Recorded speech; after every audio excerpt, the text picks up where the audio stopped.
Oh, we're cooking a sesame seared tuna tataki with sesame oil. Well, just tuna or ahi or maguro. What we do is we slightly freeze it, then we get the pans like smoking hot, and slice this thin after we're done cooking it. You got to chill it really quick too. Kind of quick here, alright? Yeah, a little dangerous over here, huh? Normally I'd like to get the pans a little hotter, but this is about as hot as it's gonna get. If it's like not hot enough, it won't, like, the sesame seeds won't stick, and then it won't it'll cook throughout instead of just on the outside.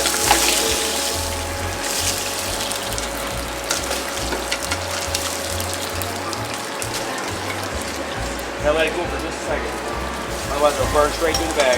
Ready?